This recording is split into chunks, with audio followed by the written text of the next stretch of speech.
Señor presidente, yo quiero pedirle por favor que pavimenten las calles de mi barrio, como donde vive usted. Yeah, yeah, yeah. Señor presidente, yo quiero pedirle por favor que nos arreglen los parques de mi barrio. El 8 de noviembre de 1969 fue nombrado candidato a la presidencia por el partido del PRI, ganando las elecciones el 5 de julio de 1970 y tomando el cargo el 1 de diciembre del mismo año. Durante su mandato, Luis Echeverría intentó desarrollar una política progresista, planteó las bases de una apertura democrática y alentó la crítica informativa y de prensa.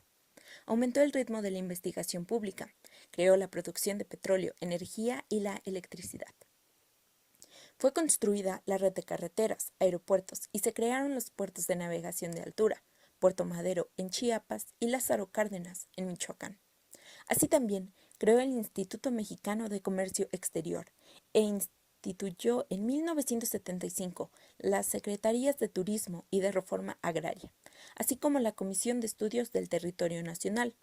Repartió 16 millones de tierras a los campesinos, lo que provocó animadversión de los grupos conservadores mexicanos y extranjeros.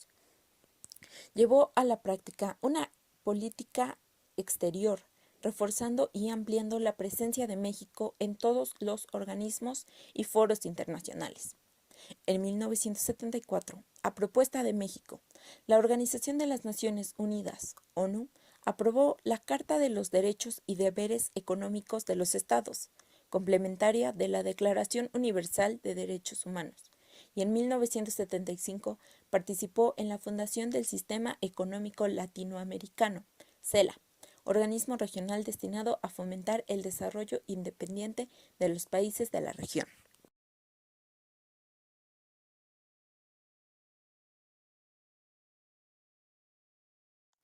Para solucionar de algún modo esta crisis, creó la Comisión Nacional Tripartita, la cual estaba formada por empresarios, líderes sindicales y funcionarios públicos. De esta comisión nació Infonavit.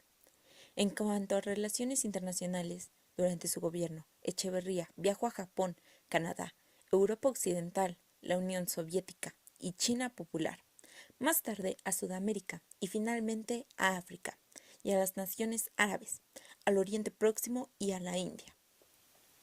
Estaba muy ligado al gobierno de Chile y Cuba, tanto así que dio asilo a Hortensia Bussi, esposa del presidente chileno Salvador Allende, cuando éste murió en 1973 después de ser derrocado en un golpe de Estado.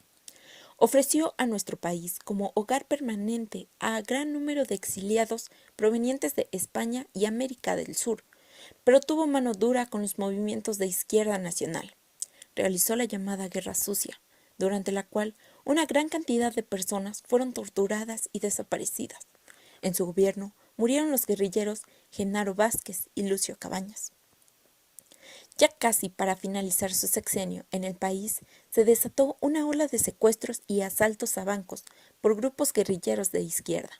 El caso más famoso fue el intento de secuestro y asesinato del empresario neoleonés, don Eugenio Garza Sada, el secuestro de uno de sus secretarios y de su suegro.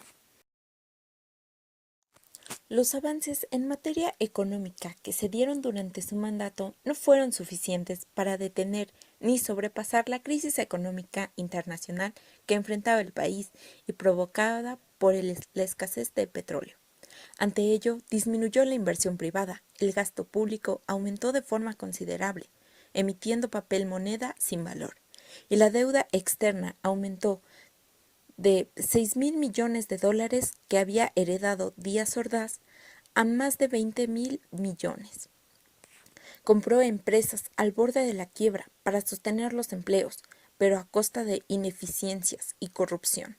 Durante su gobierno, el tipo de cambio fijo que existía desde 1954, de 12.50 pesos por dólar, al final de su sexenio llegó a los 20 por dólar. En 1976, al entregar la presidencia a López Portillo, se produjo una nueva devaluación de la moneda, lo cual se afirma como causa, más tarde, de la crisis nacional. Su gobierno, por otro lado, enfrentó severas críticas y rechazos por parte de los jóvenes universitarios, en especial con los de la UNAM. Esto como consecuencia del conflicto estudiantil de 1968. Con el objetivo de congraciarse con los estudiantes, tomó medidas populistas y durante su mandato creció el presupuesto para la UNAM en un 1.688%. El sector burócrata aumentó de 600.000 en 1972 a 2.2 millones en 1976, empleando en gran cantidad a egresados universitarios de los 60. En el gabinete echeverrista había un 78% de egresados de la UNAM y hasta un líder del 68, llamado Francisco Javier Alejo, quien ocupó el cargo de director del Fondo de Cultura Económica. Un hecho que marcó la presidencia de Echeverría y que curiosamente también estuvo ligado con estudiantes fue el halconazo o la matanza del Corpus Christi. Sucedió el 10 de junio de 1971, durante una manifestación estudiantil en la Ciudad de México, en apoyo a los estudiantes de Monterrey, y donde estuvo involucrado un grupo paramilitar al servicio del Estado, llamado Los Halcones. Luis Echeverría concluyó este suceso desligándose del grupo y pidiendo la renuncia del jefe del Departamento del Distrito Federal.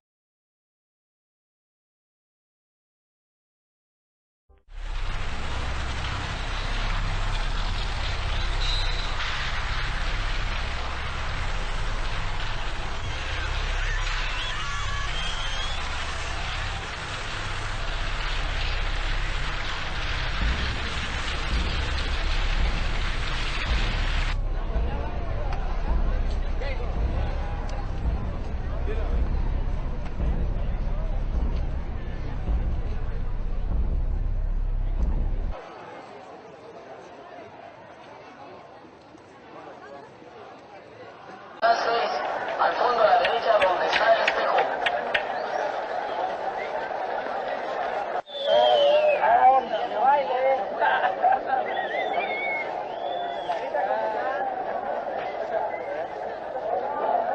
¡Que viva la revolución! El 10 de junio para nosotros eran, después de 3 años de esfuerzo, de estar trabajando y organizando a la gente y haciéndole ver que no había sido una derrota, que nos habían aplastado, pero no nos habían derrotado. El 10 de junio era el primer intento serio, fuerte, de salir a las calles, sin armas, solo con nuestras ideas y nuestro espíritu de lucha. Me toca estar en esta parte superior de la entrada, organizando los contingentes. La manifestación estará encabezada por representantes del Comité Central de Lucha de Nuevo León y representantes obreros.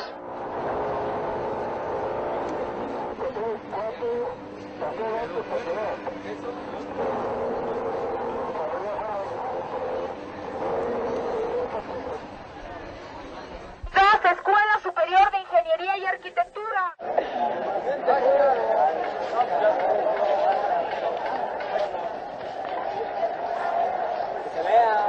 Hacía varios días que los compañeros de aquí del casco y los compañeros de la universidad nos estaban informando que se estaban haciendo recorridos, que había muchos carros de agentes